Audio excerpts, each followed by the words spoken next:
नमस्कार दोस्तों, आपका स्वागत है अपने YouTube चैनल PFP में। आज हम बात करने वाले हैं भारती एयरटेल के बारे में। यहाँ पर आपको पता है करंटली सिचुएशन ऐसी दिखाई दे रही है कि डुओपोली बचने वाली है। एयरटेल और जियो ही मार्केट में रहने वाला है। वोडाफोन का अस्तित्व कम होता जाएगा, ऐसा यहाँ पर माना जा रहा है। तो यहाँ पर शेयर हमें यहाँ पर 500 के नीचे आता हुआ नजर आ रहा है। तो ऐसी सिचुएशन में क्या करना चाहिए, क्या ये बाइंग अपॉर्चुनिटी है और लॉन्ग टर्म में क्या ये मल्टी बैग रिटर्न हमें बनाकर दे सकता है या नहीं, उसके बारे में हम बात करने वाले हैं। लेकिन उससे पहले अगर आपने चैनल को सब्सक्राइब नहीं किया है तो प्लीज सब्सक्राइब कीजिए और रेगुलर अपडेट्स पाने के लिए नोटिफिकेशन बेल को प्रेस कीजिए। साथ ही साथ टेलीग्राम चैनल को भी ज्वाइन कीजिए, जिसकी लिंक डिस्क्रिप्शन बॉक्स में दी गई है।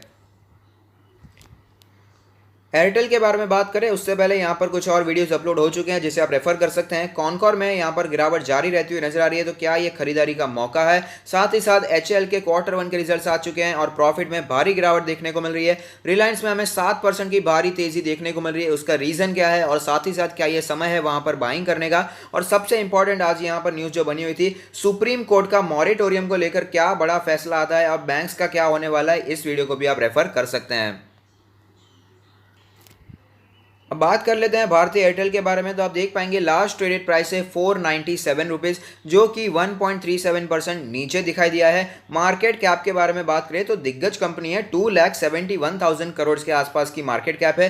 पी रेशियो में दिखाई नहीं दे रहा है क्योंकि ये नेगेटिव कंपनी है, यहाँ पर नेगेटिव पी रेशियो दिखाई देता है ना, यानी कि एक लॉस मेकिंग कंपनी। इतनी दिग्गज कंपनी होने के बावजूद यहाँ पर हमें लॉस देखने को मिल रहा है। इंडस्ट्री का पी है 120.5, प्राइस टू बुक रेशियो है 2.69। डिविडेंड यील्ड की बात करें तो 0.4% की डिविडेंड यील्ड हमें यहां पर दिखाई दे रही है।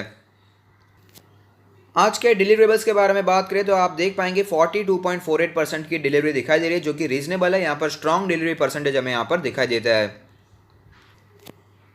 यहाँ पर भारतीय एयरटेल में इन्वेस्ट करे या ना करे उससे पहले हमें जानना चाहिए उसके कॉम्पिटिटर क्या कर रहे हैं। और आपको पता ही होगा सुप्रीम कोर्ट ने तो अभी 10 साल का समय दे दिया है, तो यहाँ पर थोड़ा सा डिटेल में पढ़ लेते हैं उनके कॉम्पिटिटर क्या कर रहे हैं, यानी कि वोडाफोन आइडिया और जियो का क्या यहाँ पर प्लान्स दिखाई देता है। तो यहाँ पर फिच की तरफ से ऐसे यहाँ पर दिया जा रहा है कि dues payment in 10 years not enough to aid VIL यानी कि वोडाफोन आइडिया, लेकिन expect market gains for Airtel and Jio. तो डिटेल में पढ़ते हैं, काफी इंटरेस्टिंग यहाँ पर ये आर्टिकल मुझे लगा है, तो मैं आपसे साथ शेयर करना चाहूंगा। तो Supreme Court decision to allow telecom companies to pay outstanding dues over 10 years will not be enough to help Vodafone Idea to stabilize its position, while Jio and Airtel are expected to strengthen their market share through subscriber gains, Fitch Ratings has said। तो यहाँ पर Fitch Ratings का ऐसा मानना है कि यहाँ पर Vodafone Idea स्टेबलाइज नहीं हो पाएगा, लेकिन Jio और Airtel एक्सपेक्टेड है कि वो अपनी मार्केट शेयर को यहाँ पर स्ट्रेंथन कर लेंगे और भी मार्केट शेयर यहाँ पर बढ़ाते जाएंगे। यहाँ पर उनका कहना है कि another tariff hike of at least 20% is probable in the next 12 month. तो आगे आने वाले एक साल में हमें 20% का टैरिफ हाइक देखने को मिल सकता है, यानी कि हमें जो फिलहाल चार्जेस चल रहे हैं टेलीकॉम कंपनीज के, जो फोन के या प्लान्स चल रहे हैं, उसमें 20% के आसपास की बढ़ोतरी एक साल में हमें देखने को मिल सकती है। देखने को मिलेगी या नहीं मिलेगी ये तो आगे आने वाले समय में ही पता चलेगा। वोडाफोन आइडिया के क्या प्लान चल रहे हैं। Vodafone Idea plans to raise fund through a mix of equity and debt is unlikely to restore its competitive position and reserve subscriber losses as the amount would not be sufficient for capex, it argued. तो यहाँ पर Fitch ratings का ऐसा मानना है कि Vodafone idea यहाँ पर सस्टेन करने में काफी ज्यादा उसको दिक्कत होगी। यहाँ पर वोडाफोन आइडिया कोशिश तो कर रही है कि पैसे रेस कर पाए और यहाँ पर अपनी कंपनी को स्टेबलाइज कर पाए, लेकिन ऐसी जो सिचुएशन है फिलहाल इतनी ज्यादा इजी नहीं है। इसके AGR ड्यूज भी काफी ज्यादा है और यहाँ पर कॉन्स्टेंटली वोडाफोन आइडिया अपने सब्सक्राइबर्स को लूज करती जा रही है। तो ऐसी सिचुएशन में वोडाफोन आइडिया कैसे सब्सक्राइबर्स को वापस बनाकर रखेंगे और साथ ही साथ यहाँ पर कैसे वो प्रॉफिट मेकिंग कंपनी होगी, वो जानना बहुत ही ज्यादा यहाँ पर मुश्किल है और काफी ज्यादा यहाँ पर इंटरेस्टिंग होने वाला है। हो पाता है नहीं हो पाता ये तो आगे आने वाले समय में पता चलेगा, लेकिन फिलहाल की सिचुएशन से तो ऐसा ही लगता है कि वोडाफोन आइडिया का जिंदा हो पाना काफी ज्यादा मुश्किल दिखाई देता है। We believe Vodafone Idea will gradually lose market share given its weak balance sheet and limited financial flexibility, a Fitch release said, adding that Jio and Bharti on the other hand are expected to gain market share on the SC verdict। यानी कि supreme court ने जो 10 साल का समय दिया है यहाँ पर टेलीकॉम कंपनीज के AGR ड्यूज को पे करने के लिए, वहाँ पर वोडाफोन आइडिया तो टिक नहीं पाएगा, लेकिन जियो और भारती एयरटेल दोनों इसका फायदा उठा पाएंगे और यहाँ पर अपने मार्केट शेयर को बढ़ा पाएंगे। Industry tariffs are expected to rise as users adopt higher price 4G plans. तो यहाँ पर ऐसा ऐसा एक्सपेक्ट किया जा रहा है कि जो हायर प्राइस के 4G प्लान्स है उसे लोग यहाँ पर एक्सपेक्ट करेंगे, यहाँ पर एक्सेप्ट करेंगे और वही प्लान्स यहाँ पर यूज़ करना चाहेंगे। तो इंडस्ट्री के टैरिफ्स भी यहाँ पर एक्सपेक्टेड है कि यहाँ पर राइज हमें देखने को मिल सकता है। वी एक्सपेक्ट यानी कि Fitch expect Jio and Bharti to increase their combined revenue market share to 75 to 80% from around 70% in the next 12 to 18 months at the expense of Vodafone Idea, which will likely lose 50 million to 70 million subscriber in next 12 months. It lost about 155 million subscriber in the last 9 quarters. तो last 9 quarters में Vodafone idea ने 155 million subscribers के आसपास already loose कर लिए हैं और ऐसा माना जा रहा है, फिच के द्वारा ऐसा माना जा रहा है कि आगे आने वाले समय में 50 से 70 मिलियन सब्सक्राइबर्स और भी लूज कर सकती है और जियो और भारती एयरटेल इन्हीं सब्सक्राइबर बेस को बढ़ाएंगे और अपने मार्केट शेयर को ये और भी स्ट्रेंथ यहां पर कर सकते हैं। Reliance Jio could snap up more than half of Vodafone Idea subscriber losses with the balance going to Bharti the release added, यानी कि पहले तो यहां पर जियो को जाएंगे, प्रेफरेंस यहां पर जियो को जाएगा, उसके बाद यहां पर भारती एयरटेल में जाने वाले हैं। मैंने जनरली यहां पर देखा है कुछ लोग होते हैं जो कि यहां पर 2 नंबर यूज करना पसंद करते हैं, यहां पर एक नंबर यहां पर जियो का रख लेंगे और दूसरा भारती एयरटेल का रखेंगे, क्योंकि वोडाफोन आइडिया के अस्तित्व यहां पर कम होते जा रहे हैं। कॉन्स्टेंटली यहां पर हमें रिड्यूस देखने को मिल रहा है सब्सक्राइबर बेस में, लेकिन ऐसा नहीं है कि भारतीय एयरटेल के भी बढ़ रहे हैं, वहां पर भी हमें गिरावट ऑफकोर्स देखने को मिल रही है। जो फैक्ट है वो आपके सामने है। While Jio had posted earning before interest, tax, depreciation and amortization यानी कि EBITDA growth of 55% and Bharti reported Indian mobile EBITDA growth of 35% in the first quarter of the current fiscal.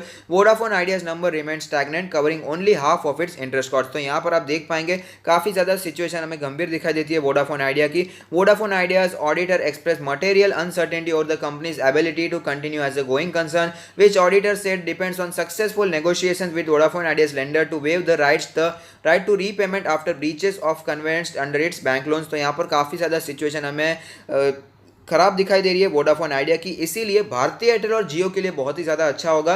Eight June and it has a cash balance of $470 million which was well short of short term debt maturities and guarantees of $3.6 billion। तो आप समझ सकते हैं कि कितना ज़्यादा यहाँ पर लिक्विडिटी का प्रॉब्लम दिखाई दे रहा है। It has so far paid about $1.1 billion of it total unpaid dues of $8.9 billion। ये नंबर आप याद रखिए, $8.9 billion में से उन्होंने $1.1 billion अभी तक पे किया है and it will need to pay around $1.2 billion a year during financial year 21 to 31। तो यहाँ पर हर साल इतना ज़्यादा पैसा वोडाफोन आइडिया लाएगा कहाँ से? यहाँ तो लॉस मेकिंग कंपनी है, तो यहाँ पर पैसा कहाँ से आएगा? तो ये जो सारे सब्सक्राइबर्स है तुरंत ही यहाँ पर जियो की तरफ और भारती एयरटेल की तरफ जाते हुए नजर आएंगे। इसीलिए यहाँ पर ऐसा माना जा रहा है कि जो सुप्रीम कोर्ट का वर्डिक्ट आया है यहाँ पर वोडाफोन आइडिया के लिए तो अच्छा नहीं है, लेकिन भारती एयरटेल के लिए और जियो के लिए बहुत ही ज़्यादा अच्छा है। वैसे भी जियो तो यहाँ पर प्रॉफिट मेकिंग कंपनी है, लेकिन भारती एयरटेल फिलहाल तो लॉस मेकिंग कंपनी है, लेकिन वो भी यहाँ पर अपना मार्केट शेयर बढ़ाकर वापस अपने यहाँ पर डिओपोली वाली सिचुएशन क्रिएट हो जाएगी, तो भारती एयरटेल आगे आता हुआ नजर आ सकता है। The Supreme Court's latest ruling will allow Bharti Airtel to pay the remaining outstanding dues in 10 annual payments of about $600 million starting March 2022 instead of a lump sum. तो यहाँ पर 10 साल के लिए एनुअल पेमेंट्स आपको करना पड़ेगा भारती एयरटेल को $600 million, जो कि है 4,400 करोड़ के आसपास का यहाँ पर उन्हें एजीआर का मामला है, तो वो पे करना ही पड़ेगा। 10 साल का समय दिया है सुप्रीम कोर्ट ने, तो इतने समय में यहाँ पर पे करना ही पड़ेगा।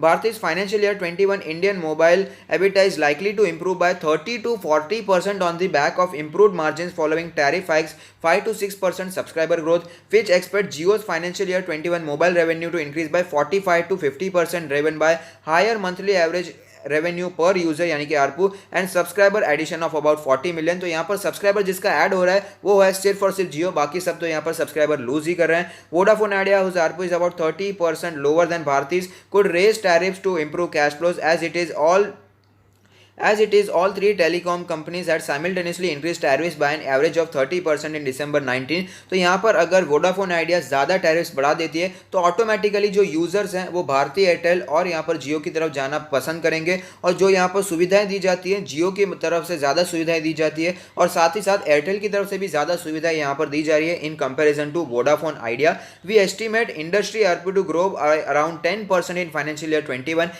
as per users upgrade gradually to higher tariff 4G price, it said, citing Bharti's stance that industry's monthly ARPU needs to touch about 200 and eventually rupees 300 for a sustainable business। तो यहाँ पर फिलहाल जो ARPU चल रहा है वो काफ़ी नीचे चल रहा है, 150 के आसपास चलता हुआ नजर आता है, लेकिन इनका कहना है कि 300 के आसपास चलना ज़रूरी है फॉर सस्टेनेबल बिजनेस। और उनका ये भी मानना है कि यहाँ पर लोग gradually higher tariff 4G price के आसपास जाएंगे, तो यहाँ पर ऑटोमेटिकली जो ARPU है वो बढ़कर 300 के आसपास हो जाएगा। तो ये अच्छी बात है भारती एयरटेल और जियो के बारे में।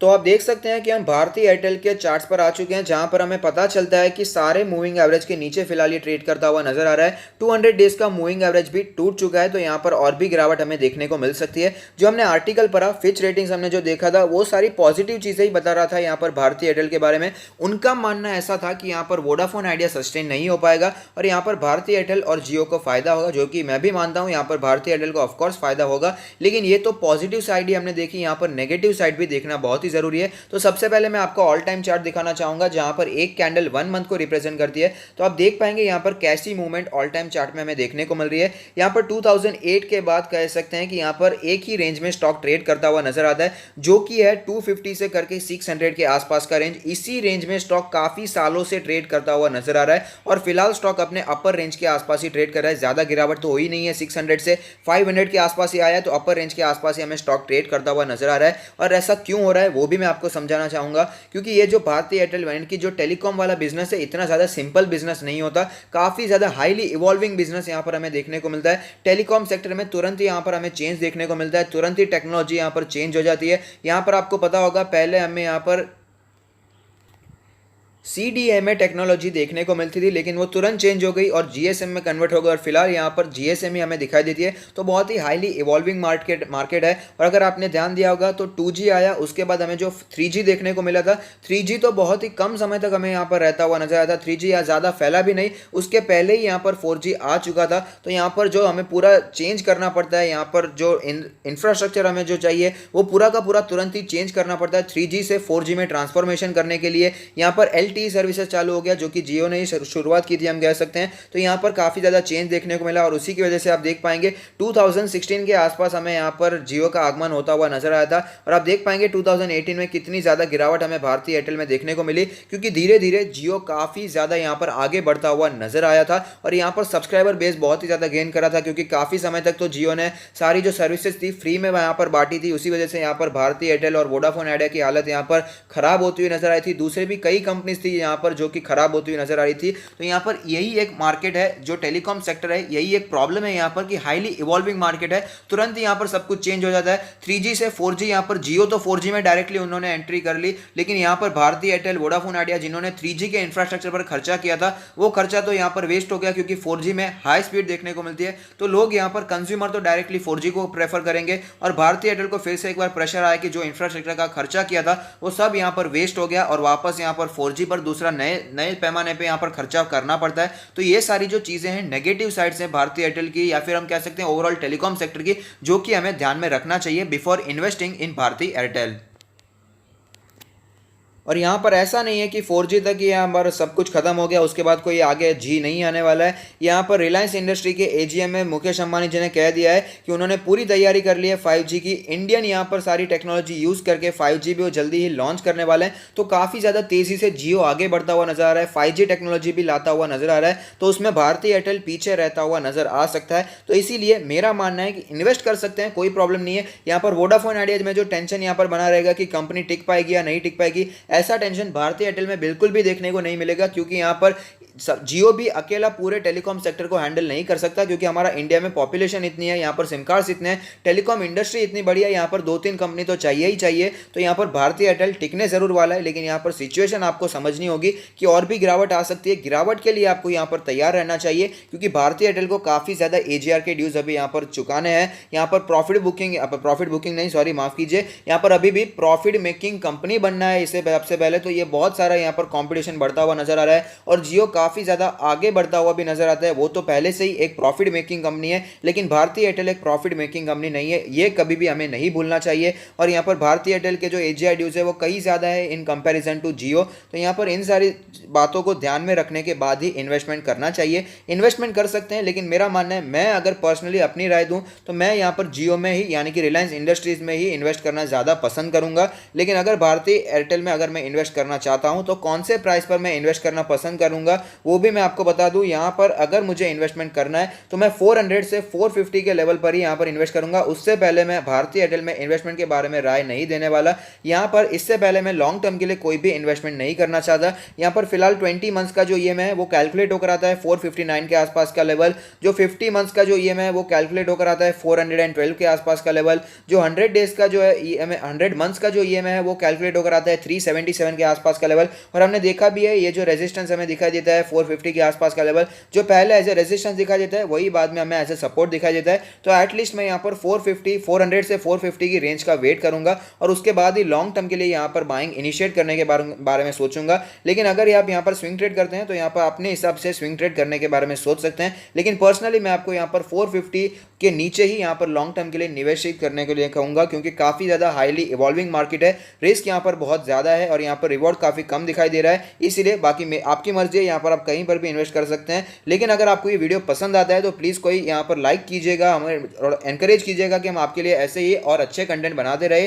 और यहाँ पर अपने पोर्टफोलियो में भारतीय एयरटेल को ऐड किया जा सकता है, लेकिन कौन से लेवल पर करना है ये भी मैंने आपको बता दिया है। और साथ ही साथ अगर आप अपना पोर्टफोलियो हमसे रिव्यू करवाना चाहते हैं तो उसका लिंक भी हमने डिस्क्रिप्शन बॉक्स में दे दिया है। तो अगर आपको ये वीडियो पसंद आता है तो लाइक कीजिए, शेयर कीजिए, कमेंट कीजिए, सब्सक्राइब कीजिए और मुझे मोटिवेट कीजिए। Thank you, stay happy, happy investing.